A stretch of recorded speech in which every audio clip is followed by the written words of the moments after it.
akibat daripada satu coup PKI yang gagal pada tahun 65 memang ada daripada tahanan-tahanan daripada Partai Komunis Indonesia itu.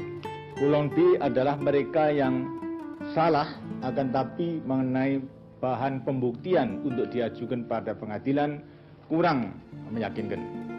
Mereka tidak segera dilepaskan kepada masyarakat karena masyarakat itu sekalipun diberitahu tidak ada pembuktian yang kuat untuk diadili, bagi rakyat yang melihat dengan mata kepala sendiri bahwa mereka itu melakukan penculikan, melakukan pembunuhan, melakukan pembakaran di desanya, tidak mungkin dikatakan kalau mereka tidak salah.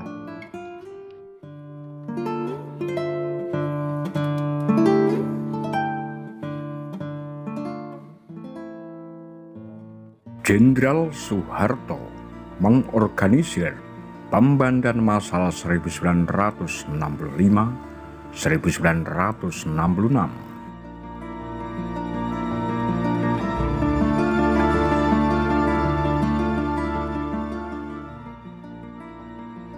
Terdapat bukti berlimpah berangkat dari sejumlah penelitian ilmiah mengenai periode pembantaian ini, bahwa sebuah sistem kontrol dan represi militer yang bersifat vertikal dibentuk langsung di bawah wewenang Jenderal Soeharto dan pelaksanaannya melalui serangkaian perintah dari Jakarta ke tingkatan yang lebih rendah.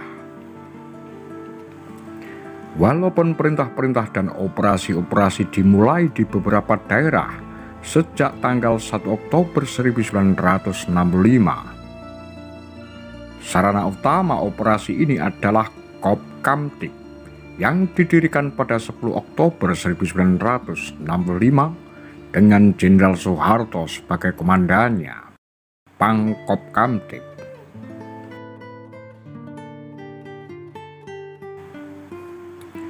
Instruksi-instruksi kepada tingkatan lebih rendah di tentara dikeluarkan sebagai perintah bernomor dari Kopkamtib atau dari institusi-institusi militer lainnya seperti Kementerian Pertahanan atau Kostrad, Komando Cadangan Strategis Angkatan Darat yang sudah berada di bawah Komando Soeharto.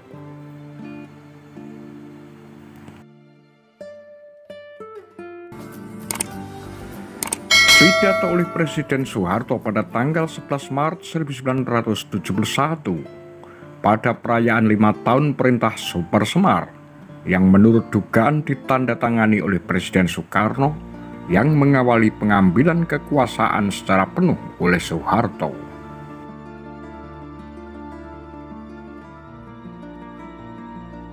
Di dalam pidatonya, Soeharto mengklaim bahwa pembantaian terjadi di pedesaan di tahun 1965-1966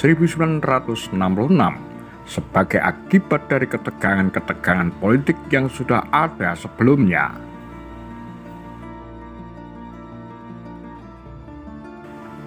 Sebuah penuturan resmi yang didukung TNI dan diterbitkan dalam bahasa Inggris untuk konsumsi asing pada tahun 1968 mengakui bahwa memang pembunuhan-pembunuhan massal terjadi, tapi menggambarkan mereka sebagai kejadian-kejadian spontan yang dilakukan oleh orang biasa yang ingin menghukum PKI atas usaha kudetanya. Cerita tersebut mengklaim bahwa rakyat melihat keadilan diabaikan dan memutuskan untuk main hakim sendiri yang berakibat pada pembunuhan-pembunuhan massal di Jawa Tengah, Jawa Timur, dan bagian-bagian Indonesia lainnya. Namun, penelitian terakhir di berbagai daerah membawa perspektif baru, membuka cukup banyak informasi mengenai sejauh mana pembunuhan-pembunuhan yang dilakukan aktor-aktor non-militer sebenarnya direncanakan, disenjatai, dan difasilitasi. Singkat kata, adalah rekayasa TNI.